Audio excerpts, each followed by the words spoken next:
नमस्कार दोस्त, प्रणाम। स्वागत है आप लोग के हमारे यूट्यूब चैनल पर। दोस्त खेसारी लाल यादव जी का 6 दिन पहले एक सॉन्ग आया था, गाल कटवा जीजा। उन्हीं के चैनल से आया था, खेसारी म्यूजिक वर्ल्ड चैनल से, जो कि ऑडियो सॉन्ग था। जो कि इस सॉन्ग को लिखे थे न्यू नागेंद्र यादव, और खेसारी लाल यादव और शिल्पी राज दोनों मिलकर इस सॉन्ग को गाए थे।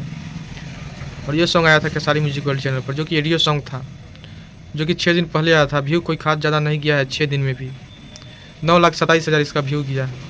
और उसी ऑडियो सॉन्ग को वीडियो सॉन्ग में रिलीज कर रहे हैं कल सुबह 29 नवंबर को सुबह 6 बजे में। जो कि ये भी song Khesari music world channel पर आएगा। जो कि गाना सेम है, सिर्फ इसको वीडियो रिलीज किया जा रहा है, जो कि कल सुबह 6 बजे आ जाएगा खेसारी म्यूजिक वर्ल्ड चैनल पर। तो आप लोग एक बार जाकर ज़रूर देखिएगा।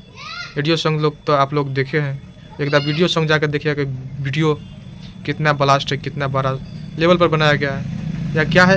एक बार जरूर जाकर देखिए कल सुबह 6 बजे में खेसारी म्यूजिक वर्ल्ड चैनल पर गाल कटवा जीजा, जो कि 6 दिन पहले ऑडियो सॉन्ग आ चुका है, और उसी का वीडियो सॉन्ग कल सुबह आ रहा है 6 बजे। एक बार जरूर देखिएगा। बाकी धन्यवाद। और चैनल पर नए होंगे तो चैनल को सब्सक्राइब कर दीजिएगा।